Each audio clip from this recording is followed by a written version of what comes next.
छत्तीसगढ़ में नक्सलियों के खिलाफ बड़ा एक्शन देखने को मिला। गरियाबंद में सुरक्षा बलों को बड़ी सफलता मिली है। गरियाबंद में मुठभेड़ में 14 नक्सली ढेर हो गए।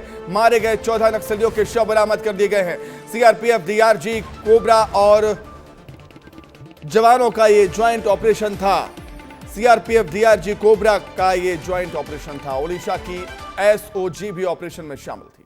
सुरक्षा बलों को भारी मात्रा में हथियार बरामद हुआ। बीजापुर में 16 जनवरी को 18 नक्सली ढेर हुए थे।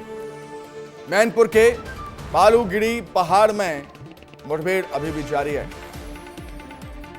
बहुत बड़ी खबर है, नक्सलियों पर बहुत बड़ा प्रहार किया गया जवानों की तरफ से। बहुत बड़ी सफलता मिली है। गरियाबंद में सुरक्षा बलों को 14 नक्सली ढेर कर दिए हैं। 14 नक्सलियों के शव बरामद कर दिए गए हैं।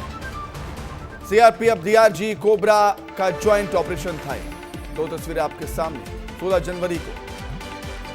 जनवरी को 18 नक्सली ढेर हुए थे। बीजापुर की घटना और गरियाबंद में 14 नक्सली मारे गए हैं। देखिए, कुछ ही दिनों में करीब 32 नक्सलियों को ढेर कर दिया।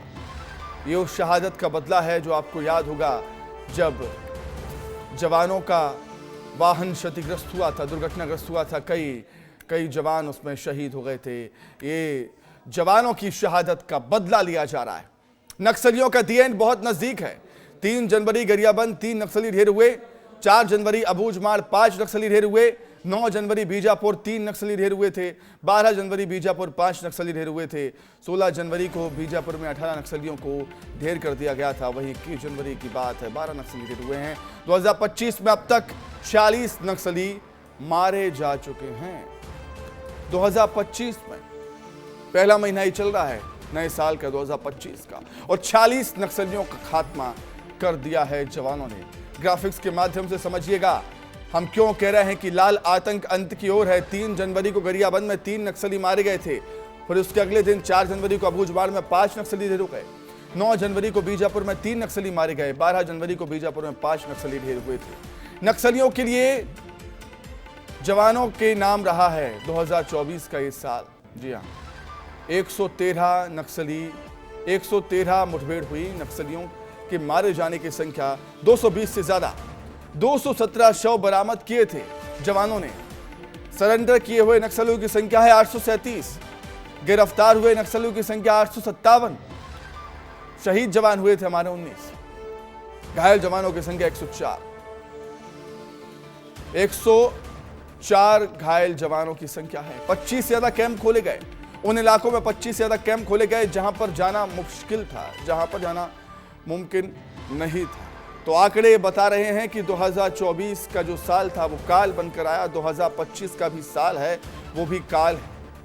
इससे ज्यादा रहेगा क्योंकि पहले ही महीने में 46 नक्सलियों को ढेर कर दिया। हमारे साथ हमारे एग्जीक्यूटिव एडिटर ज्ञानेंद्र तिवारी जी हमारे साथ जुड़ गए हैं। ज्ञानेंद्र जी, बहुत बड़ी सफलता है, हालांकि पुष्टि होना बाकी है, लेकिन सूत्रों के हवाले से खबर है कि 1 करोड़ का इनामी नक्सली चलपति ढेर हो चुका है। ज्ञानेंद्र जी, क्या कहेंगे? निश्चित तौर पर जैसा कि संजय को मैं सुन रहा था, अभी मेरे सहयोगी संजय बता रहे थे, रोहित बता रहे थे, ये देखिए आज इस पर बात करने की बजाय मुझे लगता है कि नक्सलवाद के पर जो प्रहार हो रहा है इस पर बात होनी चाहिए। जो खबर संजय ने बताई है, जो खबर रोहित ने बताई है, मैं उससे एक कदम आगे बढ़कर ये बताना चाहता हूँ विस्तार न्यूज के दर्शकों को कि बीजापुर में जो हमला हुआ और बीजापुर में जो आईईडी ब्लास्ट हुआ, उसमें 8 जवानों की शहादत हुई और एक चालक की मौत हुई, 9 लोगों की जान गई। और ये जो स्थिति नक्सलियों ने पैदा की, इसके बाद से ये जो नक्सलियों के खिलाफ एंटी नक्सल ऑपरेशन है, इसमें बहुत गति आई है, बहुत तेजी आई है। और इसी सिलसिले में, क्योंकि देखिए 2026, मैं बार बार कहता हूं 2026 नक्सलवाद के खात्मे की डेडलाइन दे दी है गृह मंत्री अमित शाह ने। ऐसे में ये एनकाउंटर, वो भी गरियाबंद, देखिए बस्तर, दंतेवाड़ा, नारायणपुर, अबूझमाड़ का इलाका जो है, उस इलाके में ऑपरेशन चलाना, वहां नक्सलियों के खात्मे के एनकाउंटर की बात अगर आती है तो लगता है कि ये तो अति संवेदनशील है। लेकिन गरियाबंद में जो संजय बता रहे थे, और अगर ये इसकी पुष्टि हो जाती है कि उड़ीसा का कमांडर मारा गया है, तो ये गरियाबंद वाला जो बेल्ट है, यहाँ जो धमतरी तक, कई बार धमतरी के अंदरूनी इलाके जंगलों में ये खबर आती थी कि नक्सलियों का मूवमेंट है।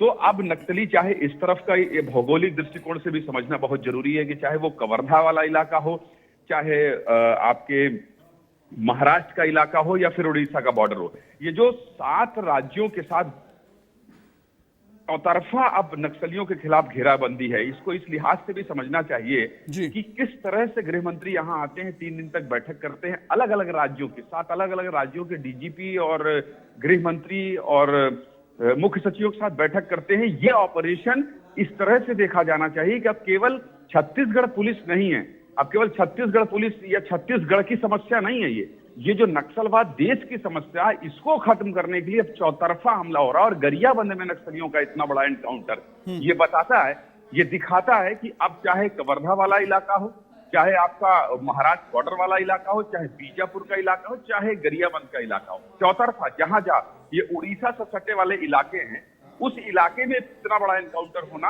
मतलब कि अब चौतरफा घेराबंदी हो गई है। और ये बहुत बड़ी खबर है।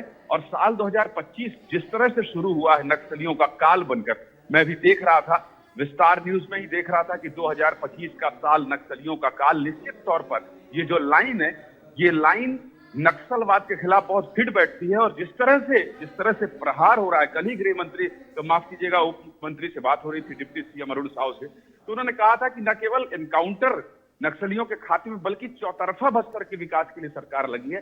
तो ये बहुत बड़ी सफलता है। और नक्सलियों को बैकफुट पर ले जाने के लिए गरियाबंद वाले इलाके में भी पुलिस ने बहुत बड़ी सफलता अर्जित की है। सुमित, बिल्कुल निश्चित तौर पर। ज्ञानेंद्र जी, एक और चीज मैं आपसे समझना चाहूंगा यहाँ पर, अब हिडमा उस कंडीशन में है नहीं शायद कि वो नक्सलियों को लीड कर सके, और जब चलपति जैसे बड़े बड़े नक्सली मारे जाएंगे, निश्चित तौर पर बहुत बड़े प्रहार हो रहे हैं नक्सलवाद पर।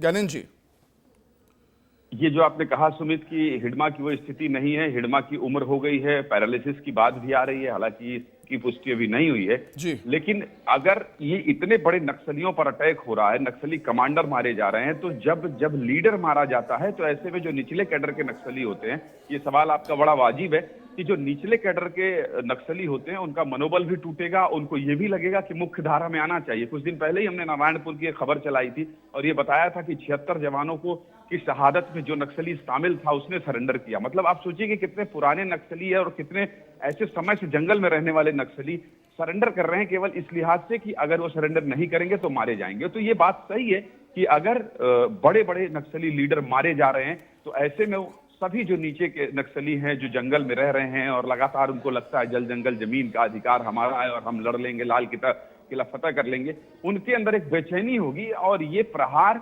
नीचे कैडर के नक्सलियों को भी डराएगा, सताएगा, उन्हें मजबूर करेगा कि वो मुख्य धारा में वापसी करें। सुमित,